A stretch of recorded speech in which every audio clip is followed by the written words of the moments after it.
Right now, your baby is not just watching you. They are becoming you. Not your habits, not your personality, something older. Your nervous system, the way your breath goes shallow when you're stressed, the tightness you carry without noticing anymore is being read, recorded, and copied inside your baby's brain. Most parents have no idea this is happening. This isn't a parenting philosophy, this is neuroscience. And once you understand the actual mechanism, how your internal state becomes your baby's brain structure, you won't think about your own stress the same way. Babies are born without the ability to regulate their own nervous system. That's not a flaw, it's by design. The part of the brain that handles self-regulation, the prefrontal cortex, won't finish developing for over 2 decades. What babies have instead is a detection system, one that is constantly scanning the caregiver's body for signals.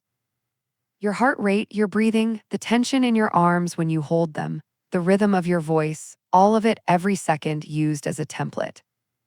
Researchers call this affect attunement. The baby doesn't just feel your emotions, they sync with them. Their nervous system borrows yours to learn how to function. In calm moments, they learn calm. In chronically stressed moments, they learn stress as a resting state.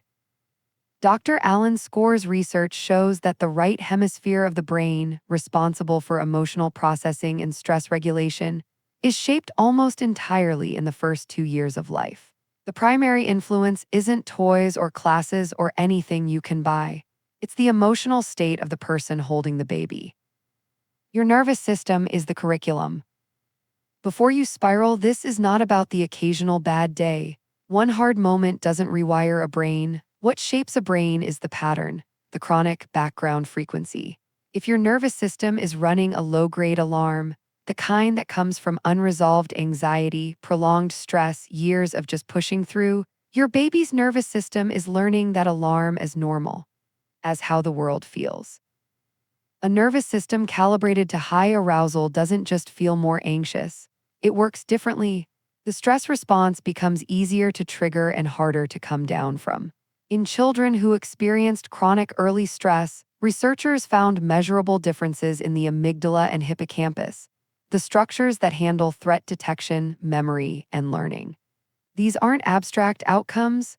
They show up as kids who struggle to regulate, who concentrate poorly, who melt down fast and recover slowly, not because anything is wrong with them, because their nervous system was built in an environment that told it, stay alert. But here's what most parents don't know. The same mechanism that transmits stress transmits safety.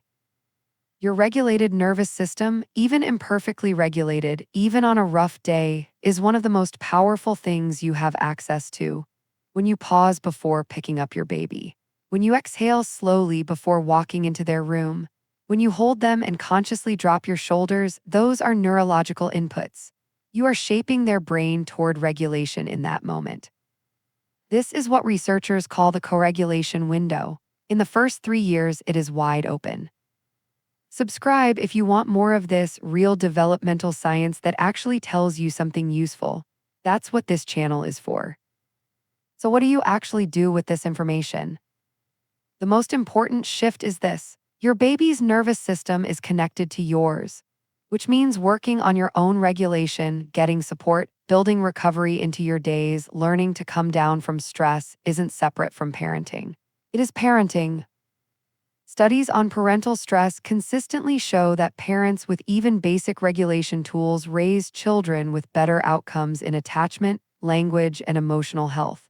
Not because they became perfect, because their nervous system shifted slightly toward calm and the baby felt it. One thing you can try today, before you pick up your baby, especially after a hard moment, take one breath where the exhale is longer than the inhale. That's it. A longer exhale activates the parasympathetic nervous system and begins to lower arousal within seconds. Your baby's nervous system doesn't need perfection from you, it needs a signal. Even a small downward shift creates a different environment to sync to. Over hundreds of these moments, the signals accumulate into a pattern. The pattern builds the brain. Research on intergenerational stress transmission shows that dysregulated nervous systems often come from parents who never learned calm as a baseline either, whose parents didn't know this, who did the best they could with what they had. You might be the first person in your family who actually understands what's happening at this level. That's not a burden, it's a real opening. The patterns can change, the brain adapts, the window is still open. Your baby doesn't need a calm parent every moment.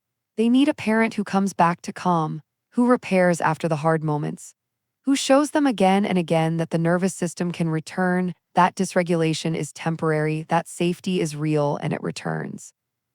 That's what regulation actually teaches, not the absence of stress, the recovery from it.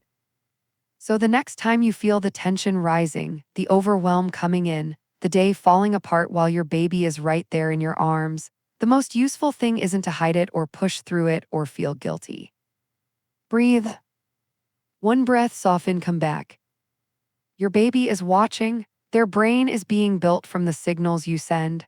And the signal that matters most, the one that wires safety into the nervous system at the deepest level, is this: I was stressed and then I came back.